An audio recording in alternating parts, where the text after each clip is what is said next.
बड़ी बढ़िया गीत के संकेत भाई हमारे गुरुजी संकेत करते हैं।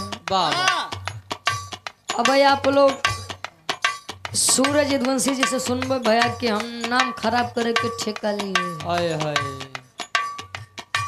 खैर तो हार नाम तो बहुत ठीक है बा। दादा बड़े तोरे दिल में बड़ी हमदर्दी बा, हम नहीं समझी काहे बदे।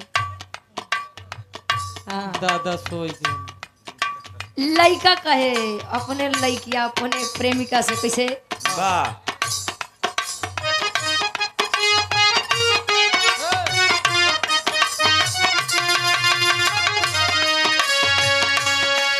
तू फूल बना बगिया के हम बावरा बनी जैते।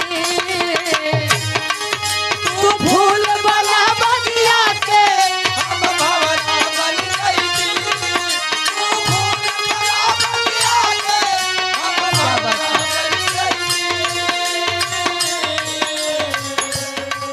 तू फूल बना बगिया के हम बावरा बनी जैते। तू सामने बैठा हम देखत रह जैते। तू सामने बैठा हम देखत रही जैती। तू सामने बैठा हम देखत रही जैती। तू फूल बना बगिया के हम बावरा बन जैते। तू फूल बना बगिया के ए सुन हम भवरा बन गई। तू सामने बैठा हम देखत रह जैते। तू सामने बैठा हम देखत रही जैती। तू सामने बैठा हम देखत रही जैती। ई के हिंदी दुनिया वाले गावत रहन गुरुजी। नजर के सामने जिगर के पास। नजर के सामने जिगर के पास नजर के सामने जिगर के पास कोई रहता है वो तुम। नजर के सामने जिगर के पास। नजर के सामने जिगर के पास कोई रहता है वो तुम। नजर के सामने जिगर के पास। कहे नजर के सामने जिगर के पास हाय हाय कोई रहता है वो तुम। तुम लइकवा एक बात और बतावे। ये गीत आखिरी लाइन ओकर बाद बिरहा खेलेला।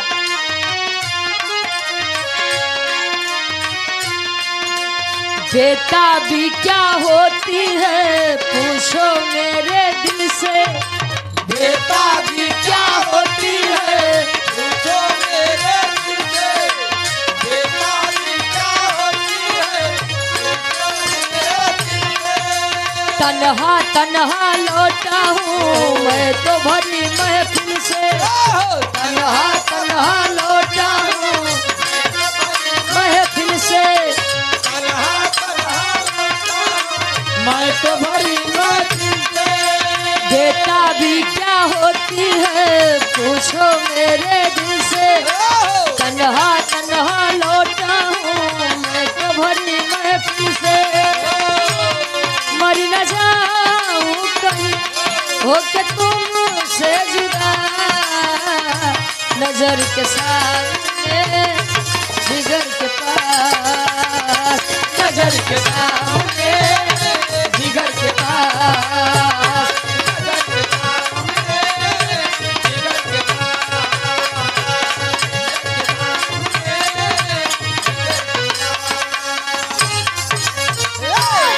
बस यहाँ एक छोट सा बिरहा ले लो ओकर बाद सत्य में तुलसी कहाँ गए?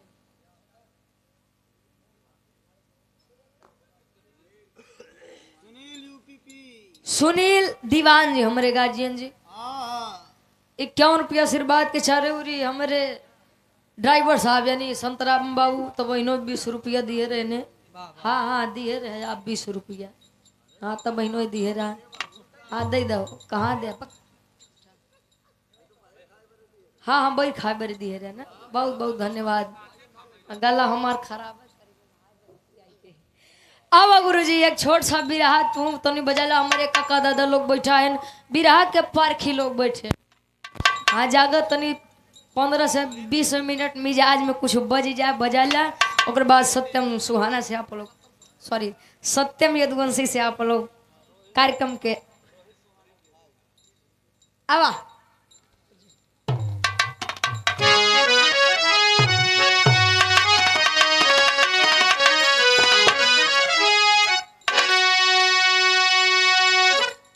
वीर रणधीर जब भी करे गर्जना अरे जंग जोहर दिखाता भले कोई ना।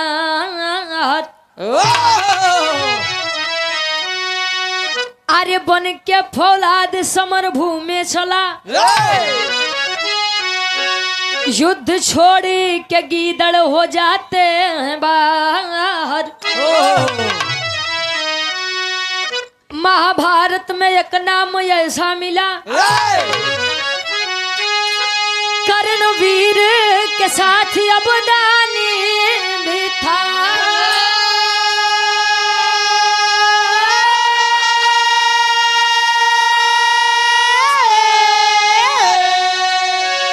अरे मान सम्मान संग वो वचन भी निभाता।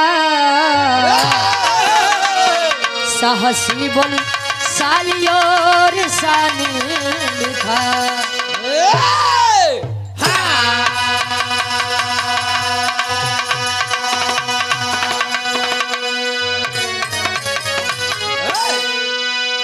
वीर रणधीर जब भी करे गर्जना जंग जोहर दिखाता भले कोई ना हर।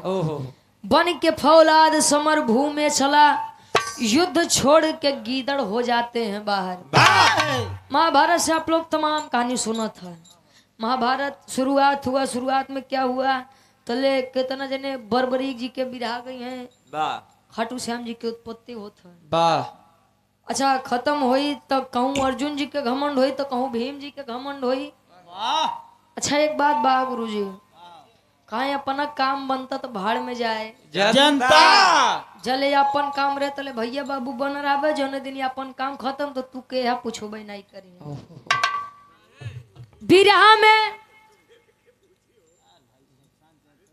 एक बात गुरु जी हाँ तू जगबा नहीं तो सब बोलबो ही करी। अब तू ही बोल रहा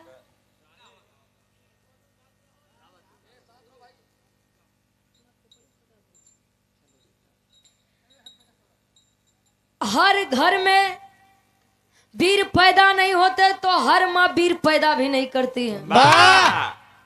इसे यहाँ हिमाकू जने वीर ढेर पैदा है देखा तो वह बिरहा में कवि जी एक लाइन गजल के भाव देते हैं। कोनो लड़का कोनो लड़की से कहे मिजाजी गजल बा कैसे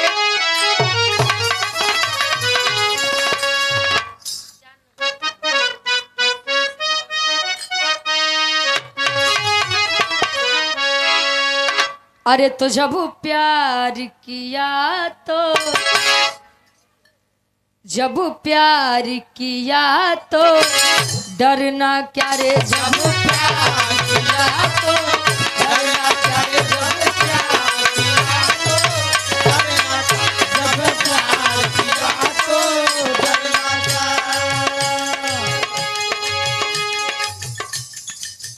दीवान जी 20 रुपये सुनील दीवान जी हमारे गार्जियन जी 20 रुपया बहाए लुटावती सुन के फिर कहे प्यारी किया है कोई चोरी नहीं की। प्यारी किया है कोई चोरी नहीं के छुप छुप के आए। डरना क्या रे जब प्यार किया तो डरना क्या रे जब प्यार किया तो डरना क्या रे जब प्यार किया। कहे जब प्यार किया तो डरना क्या, प्यार किया है कोई चोरी नहीं कि छुप छुप के आए हैं भरना क्या। अच्छा जितना लिए होता है एक के बारी में दे देता ही, बार बार 20 रुपये 20 रुपया। अच्छा रात भर दे बे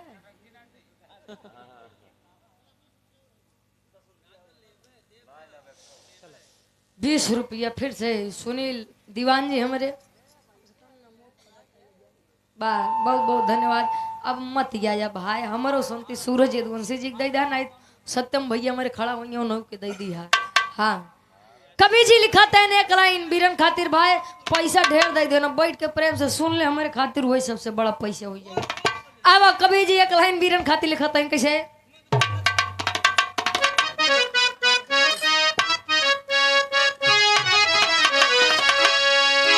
अरे तो वीर चुनौती तो वीर चुनौती सहते नहीं, अब वीर चुनौती सहते नहीं,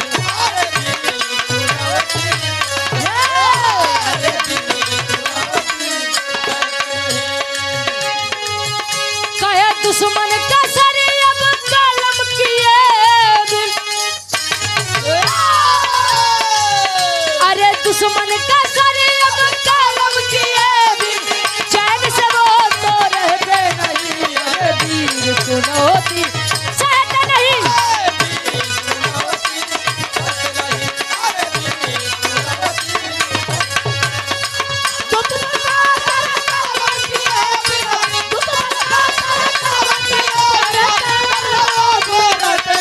अब वीर चुनौती सहते नहीं, अब वीर चुनौती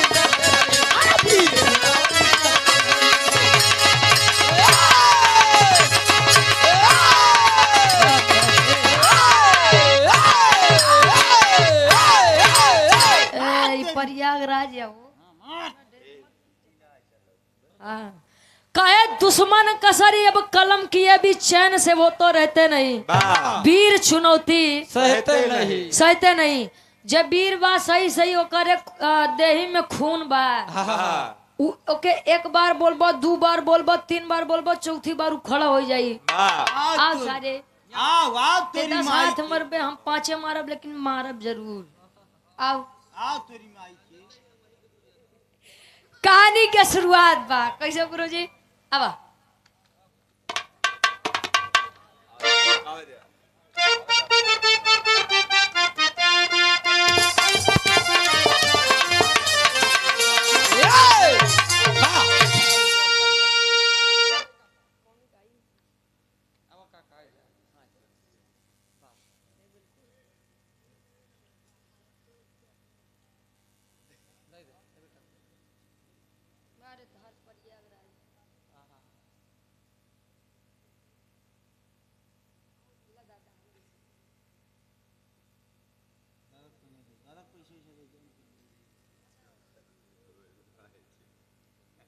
और सम्मानित हृदय के गार्जियन जी, कार्यक्रम के आयोजक साहब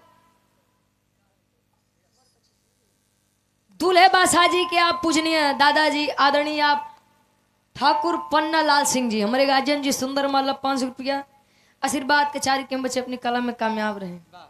कब अच्छा अभी बाकी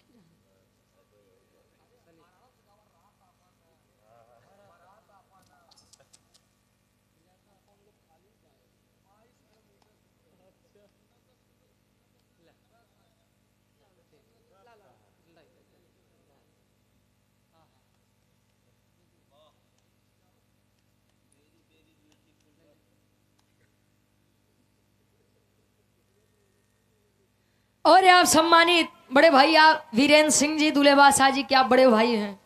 सुंदर माला 200 रुपए का सम्मान हो रहे, बहुत बढ़िया अंग बस गुरु जी ठीक बा, ये मेरे बच्चों ले लाए ठीक बा। आशीर्वाद के 4 के बच्चे अपनी कला में कामयाब रहे, बहुत बहुत धन्यवाद। ये देखा था एक से बढ़ के एक शेर, हाँ तू और सवा शेर बनत है नहीं वो बचोले खातिर बा तेरे बदे थोड़ी बा। आओ गुरुजी कहानी की शुरुआत बा।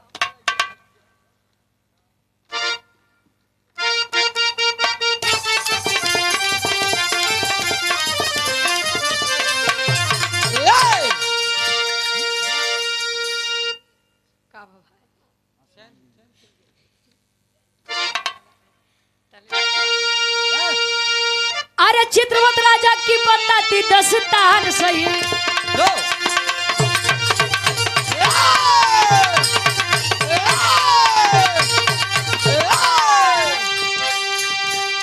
असावरी बिटिया पद्मावती की बखान सही।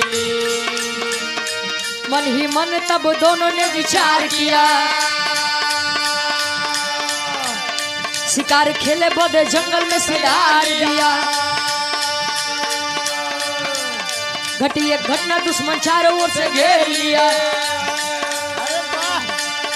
आया है वीर कर्ण तनी भी न देर किया। जान बचाया कर्ण लड़के है लड़ाई है, जान बचाया कर्ण लड़के है लड़ाई है। पीछे से वार हुआ सिर पे चोटी आई है।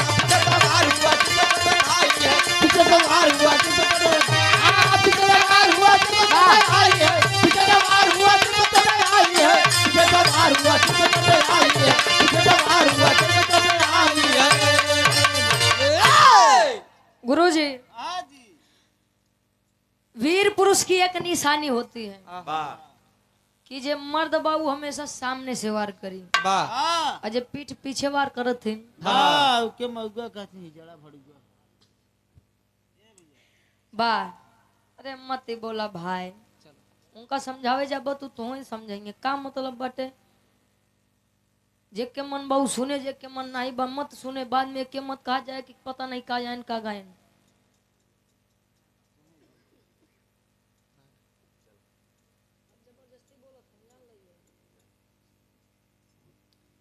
कहानी क्या तनी समझ ला राजा चितवत जी।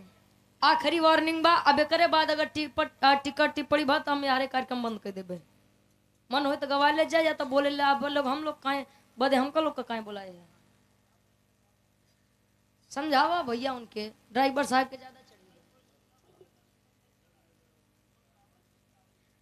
राजा चितवत जी की एक बेटी जिनका नाम असावरी, और असावरी जी के साथ एक दासी रहती थी जिनका नाम पद्मावती था। बाबा तो असावरी पद्मावती इतना प्रेम से मिलजुल के रहे गुरुजी, लगवा नहीं करें कि रानी के बा अदासी के बा। विचार हुआ कि चल के थोड़ा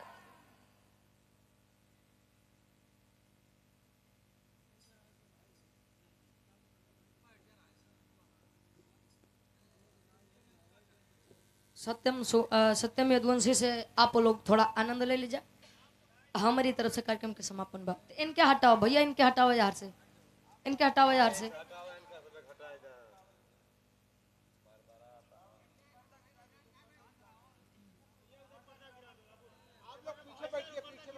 पीछे बैठिए।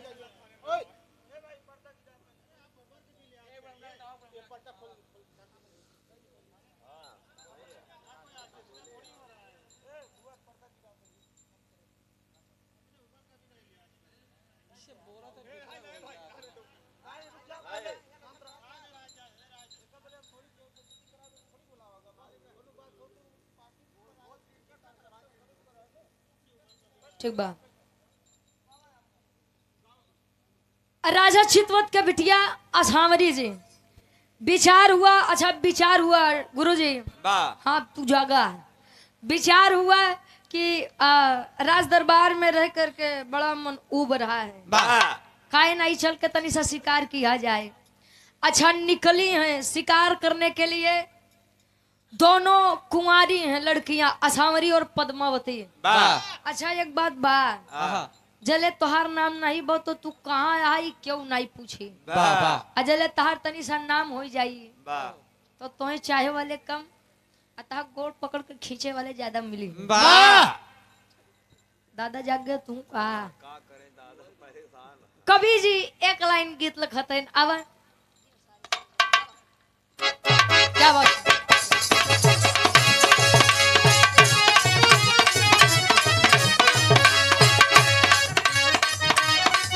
क्या बात है।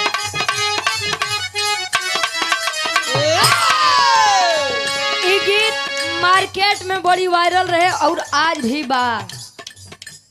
कोनो लड़की अपने सैया जी के रहन सहन बतावे कैसे।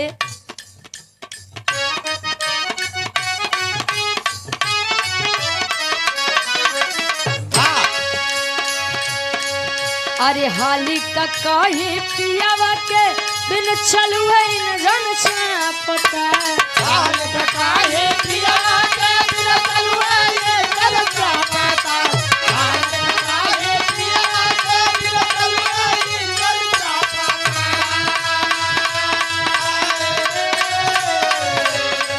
अरे हाली का कहीं पियावा के बिन चलुए न जन छापता नया नया ड्राइवर है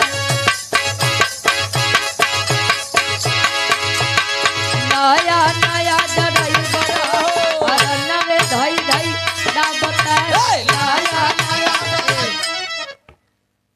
जंगल में शिकार करने के लिए जब असावरी और पद्मावती गई थी तो सिपाहियों के द्वारा घेरी गई थी और वहां कर्ण जी आकर के जान बचाए थे लेकिन पीछे से वार हुआ सर पर चोट आई वीर कर्ण को होश आया तो दोनों कुंवारियों को लेकर के आई हैं जब लेकर के आए हैं राजा चितवत के दरबार में तले वीर कर्ण बताओ तो इनका बतावे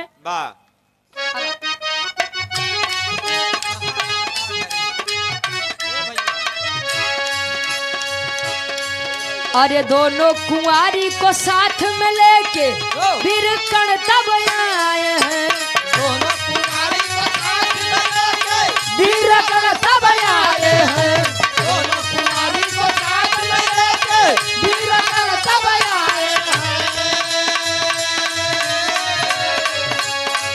अरे दोनों कुंवारी को साथ में लेके वीर कर्ण तब आए हैं जंगल वाली हाल सब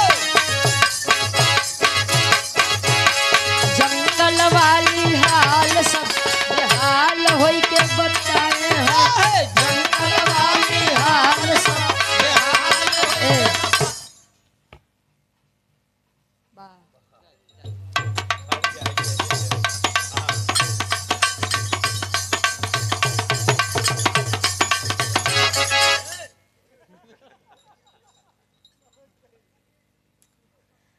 कहानी के तो नहीं समझाए आप लोग राजा चितवत के दरबार में वीर कर्ण असावरी और पद्मावती को जब लेकर के आए सारी बात विस्तार से बताए वीर कर्ण जी की जंगल में शिकार करने के लिए या दोनों लड़कियां गई थी सिपाहियों के द्वारा घेरी गई थी मैंने बचाया है और बचा करके लेकर आया है वीर कर्ण की बात सुन करके राजा चितवत बड़े प्रसन्न हुए कि मांगिए क्या चाहते हैं आप आपने मेरी बेटी को बचाया है और यह शुक्रिया अदा मैं जिंदगी में कभी नहीं कबो नहीं उतार पाऊ भाई इतना सम्मान नहीं करी।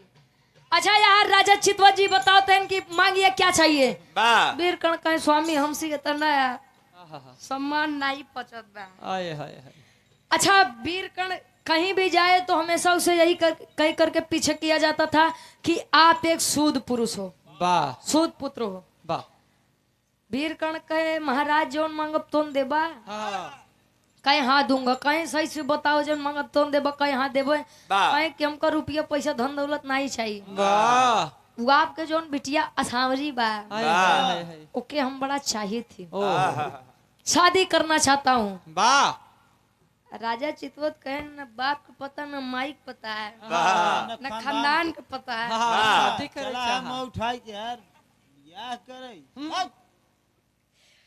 कहे और आए हो यहाँ पर शादी करने के लिए एक बार मेरी लड़की का हाथ मुझसे मांगने से पहले एक बार सोचा होता कि मैं किसका हाथ और किससे मांग रहा हूँ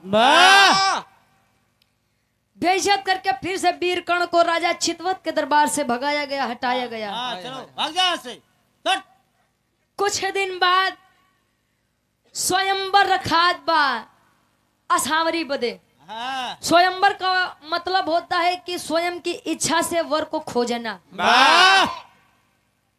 लेकिन नाम के रहे कि स्वयंवर रचात बा राजा महाराजा अपन शर्त रखे शर्त तो हो गया पूरा हो गया तो ठीक नहीं तो बिटिया कुंवारी रही माला जपई हाँ हो इस स्वयंवर का खातिर हो।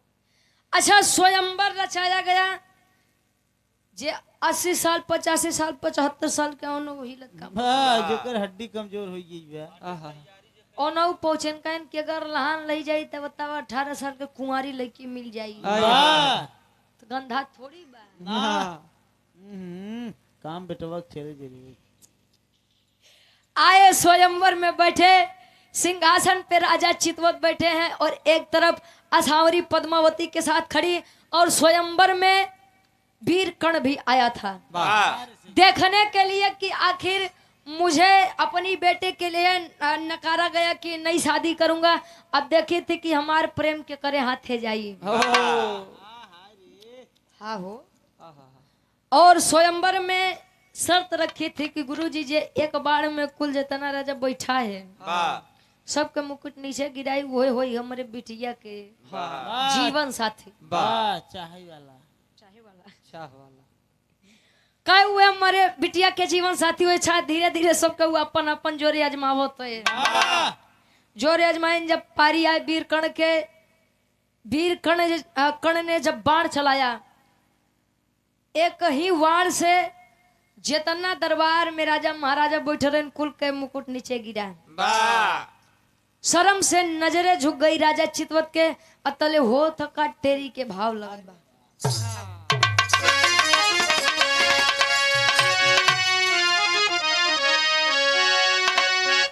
अरे त चुनौती दई के बोले बीरवा, अरे राम चुनौती दई के बोले बीरवा, जबरन ब्याह न करबै तहे जीव मिली बपौती, अरे बपौती, अरे बपौती। कहे जबरन ब्याह न करबै तहे जीव मिली बपौती, चुनौती दई के बोले बीरवा। वो था वीर, और वीर पुरुष कोई भी हो वदानी होगा, लेकिन वीर कर्ण के अंदर एक बात और भी थी। आज के समय में एक बात है, अगर प्रेम हुआ तो उसे कैसे भी पाना है, चाहे हफ्ता 10 दिन बाद साल भर बाद ओकर कदर भूल जाए। लेकिन किसी से प्रेम हुआ है तो वो हमें चाहिए, लोग इसे प्रेम का नाम देते हैं। अगर प्रेम का मतलब शादी ही होती गुरुजी, तो शायद रुक्मणी जी की जगह राधिका जी होती। प्रेम करता था असावरी से वीर कर्ण, वीर कर्ण प्रेम करता था, और राजसभा में रखी शर्त को जब जीता, असावरी लेकर के वरमाला चली है, तले वीर कर्ण रोकत बा। वीर कर्ण रोक के कहे कि मैं आपसे इस राज दरबार में कुछ पूछना चाहता हूँ। क्या पूछना है? हाँ बोलो जी। कहे पूछना यह है कि क्या आप सच में मुझसे प्रेम करती हैं? सच बताइएगा, या शादी आप मुझसे प्रेम करती हैं इसलिए कर रही हैं, या शादी आप इसलिए कर रही हैं क्योंकि आपके पिताजी ने शर्त रखा था और शर्त का विजेता मैं हूँ। असावरी कहे तोरे जैसा वीर से के शादी करी महाराज, ना तोहर खानदान पता, ना माई पता, ना बाबू पता है। दुनिया आपके सूद पुरुष कह के चिढ़ावत है, बोलत है। बड़का मच्छंदर है। जिंदगी भर ताना तू सुने, वो ताना हमके नहीं सुने के बाद उ तो हम अपने बाबू के इज्जत बचावे बदे तो सी शादी करे चलत नहीं। ना तोरे जैसा लड़का है। चले वीर कर्ण कहे खबरदार, रुक जाइए। अगर आप मुझसे प्रेम नहीं करती तो आप मुझसे शादी भी मत करिए। मैंने इस प्रतियोगिता को इसलिए जीता है क्योंकि आपके पिता को बहुत घमंड था, नाज था, अहंकार था। जब प्रेम नहीं तो विवाह नहीं। हाँ जबरदस्ती थोड़ी विवाह हुई। जाओ अपने रास्ते तुम। अब असावरी के साथ उनकी जो दासी रहती थी पद्मावती, पद्मावती मन ही मन वीर कर्ण के बड़ा चाहे, बड़ा प्रेम करे। तले वीर कर्ण इशारा देते हैं पद्मावती के, पद्मावती क्या आप मुझसे शादी करना चाहती हैं? हेलो। अब तो ये तो पद्मावती के मन के बात हुई है। हाय लगा लड्डू फूटे मैंने। अब पद्मावती न जाओ देखे न ताव देखे, हाँ असावरी के हाथ से माला लेत बा। अल्लाह की गच से डाला था माला। जवन शादी असावरी और वीर कर्ण के हो वाली रही, अब वह शादी वीर कर्ण और पद्मावती यानी उदासी के होत बा। कैसे विराह के आखिरी तरज लगत बा।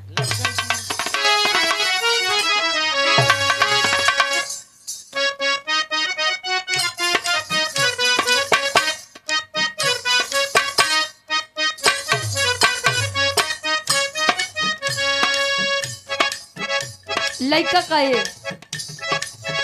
तनी ताक दे तू तकला से मर जाई आई हो मर जाईती बिना गंगा में नहाइले हम तर जाईती तनी ताक दे तू तकला से मार जाईती हाँ मार जाईती रे बिना गंगा में नहाइले हम तार जाईती तनी ताक दे तू तकला से मार जाईती हाँ मार जाईती बिना गंगा में नहाइले धनी तार जाईती।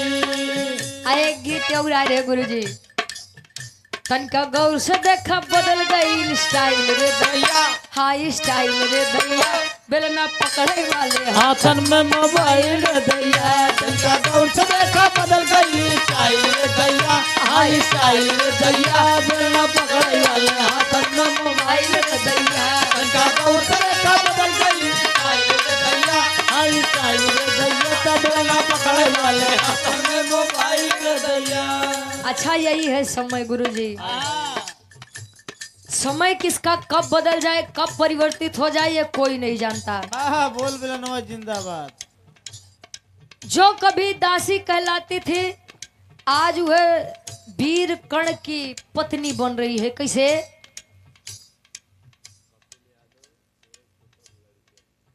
कपिल यादव भैया हमारे इस अच्छा सूरज यदुवंशी जी के फूफा जी के आप लड़के हैं। वाह बहुत बहुत धन्यवाद। 100 रुपया बहुत बहुत धन्यवाद आशीर्वाद के चारी और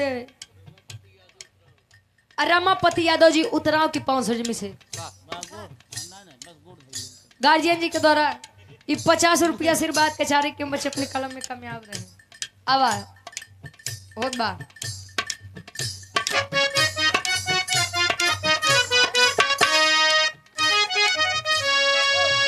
पद्मावती से बैली करण के शादी बाबूजी आई हो शादी बाबूजी दासी वाली जिंदगी छुट्टी मिली आजादी बाबूजी पद्मावती से बैली करण के शादी बाबूजी हाँ शादी बाबूजी दासी वाली जिंदगी छुट्टी मिली आजादी बाबूजी पद्मावती से बैली करण के शादी बाबूजी हाँ शादी बाबूजी दासी वाली जिंदगी छुट्टी मिली आजादी बाबूजी। कहे साज के गोरिया चले सिंगार गोरिया चले सिंगार साज के गोरिया चले सिंगार पत्नी पत्नी के अधिकार पति पत्नी के अधिकार पति पत्नी के अधिकार कहे पद्मावती लागे जैसे सहेजादी बाबूजी सहेजादी बाबूजी दासी वाली जिंदगी छुट्टी मिली आजादी बाबूजी कहे साज के गोरिया चले सिंगार पति पत्नी के भाई अधिकार तब पद्मावती लागे जैसे सहेजादी बाबूजी। एक बात हमारे आप लोग सुन ला बाकी सुनबा करबा अपने मन के लेकिन कभी भी चाहे बेटा हो चाहे बेटी कभी भी शादी करिए जहाँ वो चाहे वहां करवा दे जाए। हाँ ये बात सत्य बा नहीं तो वहां लड़की के शादी दूसरी जगह लड़का के शादी दूसरी जगह दोनों मोहम्मद चकरत है। हाँ अब वहां दुल्हा के मारे के प्लान बनवत बा यार दुल्हनी के मारे के प्लान बनवत बा तो काहे दू जिंदगी नाश करत है। हाँ भाई जहाँ शादी करे को करा बाकी केकर समय कब बदल जाई क्यों नहीं जाना। जब सीता जी का स्वयंवर रचा गया था गुरुजी तो राजा जनक जी बड़ा खुशी बहन की बिटिया हमार राजकुमारी जैसे यहाँ रहे फूल जैसे लड़की जैसे वैसे ने अयोध्या में रही। देखला रामायण पूरा उठाई के देखला कुछ है जगह छोड़ के बाकी हर जगह माई सीता के दुख मिला बा।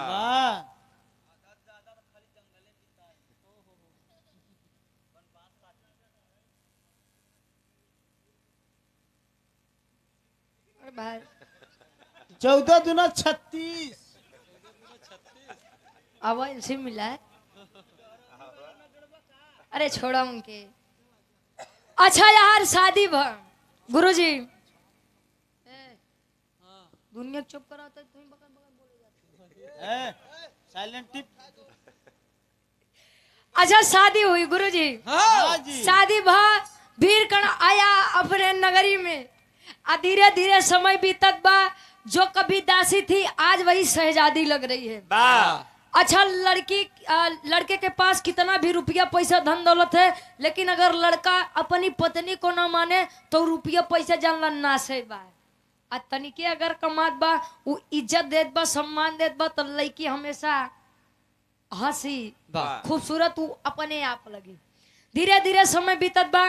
दोनों के संयोग से यानी पद्मावती और वीर कर्ण के संयोग से मिलन से एक बच्चे का जन्म होता है और लड़का के नाम का पड़ा आल्हा के भाव में कवि जी प्रमाण देते हैं।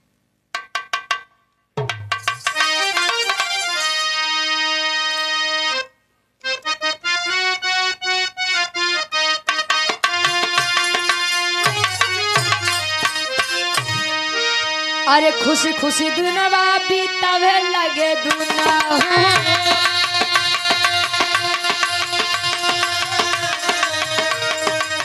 पद्मावती बन गई कर्ण के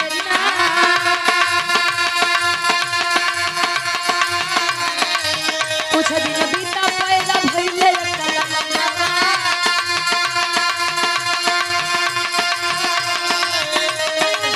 कुछ दिन बीता पैदा भइले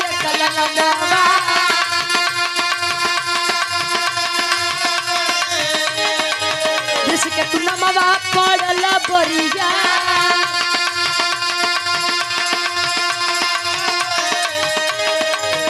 अर्जुन के पुत्र से भइल तब लड़ाई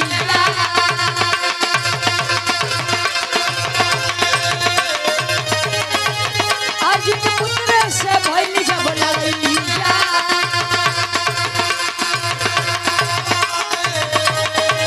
बबरुआ हल्दी होले समर में ललका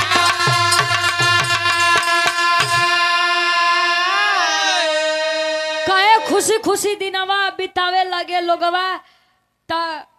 पद्मावती बन गई कर्ण के नार। कुछ दिन बीता पैदा भइले एक ललनवा तब वृष केतु नमवा पड़ल बरियार। वृष केतु जिसको लोग वृष सेन भी कहते थे। अयार बारे वाह अयार अर्जुन के एक लड़का जेकर नाम बब्रुवाहन बताया गया। बब्रुवाहन और वृषकेतु का यानी वृषसेन का एक जगह पर आमना सामना हुआ था, युद्ध हुआ था। वो कौन जगह रहे? आखिरी भाव खड़ी के भाव बा।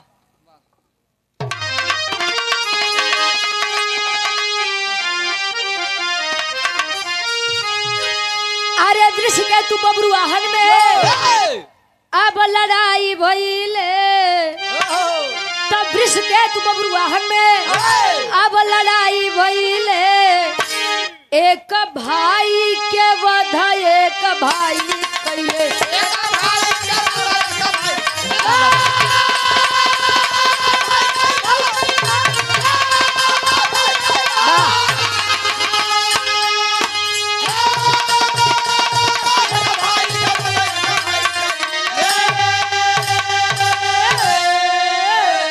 अरे मारा गईले समर में वृषकेतु बलवान हो तो उलूपी नागमणि से वापस कैली जान हो।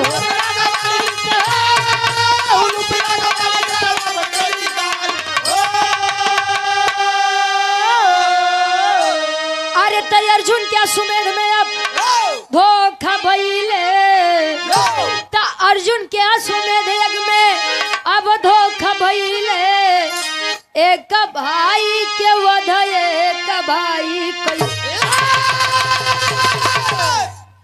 कहे वृषकेतु बब्रुवाहन में जब लड़ाई भइले त एक भाई के वध एक भाई कैले। वृषसेन किसका बेटा था? कर्ण का। बब्रुवाहन किसका बेटा था? अर्जुन का। अर्जुन और कर्ण थे कौन? भाई भाई थे। कर्ण पांडव पुत्र थे लेकिन वह शादी के पहले हुए थे। कुंवारी अवस्था वाला रहे। और दुनिया के डर से अपने इज्जत बचाने के लिए कुंती माँ ने उन्हें त्याग दिया था। और पांडव पुत्र जन्म करा था आप लोग। वृषकेतु और बब्रुवाहन का जब आमना सामना हुआ अर्जुन जी के अश्वमेध में तब बब्रुवाहन के द्वारा वृषकेतु मारा गया था। जब बाद में यह पता चला कि अरे यार ये तो कर्ण का बेटा है वृषकेतु, तब अर्जुन जी की एक पत्नी और थी, उलूपी। वाह। उलूपी नागलोक की नाग कन्या थी, नागलोक की कन्या थी। गई और नागमणि, पहले के लोग बताओ, महाभारत बताता है गुरुजी, कहे वेद में भेद नहीं, भेद है विद्वानों में। वाह। वैसी नागमणि से वृषकेतु की जान वापस लाई गई थी उलूपी जी के कारण, उलूपी जी के द्वारा। वृषकेतु एक ऐसा पांडव पुत्र था जब महाभारत समाप्त होए के बादो जीवित रहे। वाह। हाँ, इकलौता वारिस रहे नहीं, हाँ मानव के। ऐसा लोग बतावत हैं। शादी हुई पद्मावती कर्ण जी की, बेटा पैदा हुआ वृषकेतु। वृषकेतु बब्रुवाहन में लड़ाई हुई, मारा गया था वृषकेतु, लेकिन उलूपी जी के द्वारा फिर से जीवित किया गया था। और यही एक ऐसा पुत्र था, पांडु पुत्र था जो महाभारत के बाद भी जिंदा था। ये हमारे विराट के शीर्षक रहे, कर्ण जी के शादी और वृषकेतु यानी वृषसेन के जन्म। वाह। आखिरी में खानदान के परिचय बा।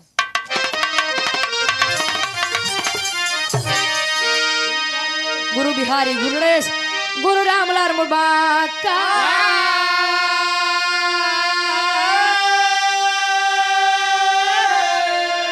अरे स्वर्ग से चंद्रिका कवि बच्चन का विजय पता का हो।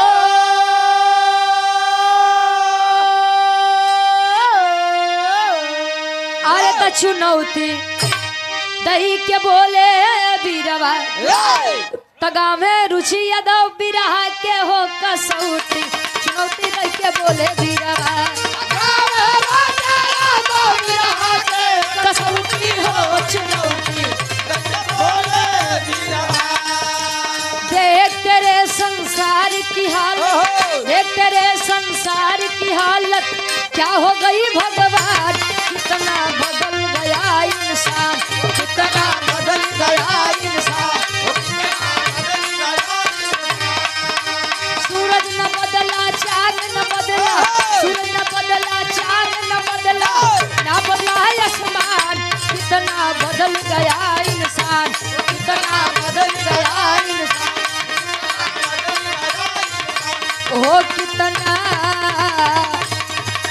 बदल गया इंसान।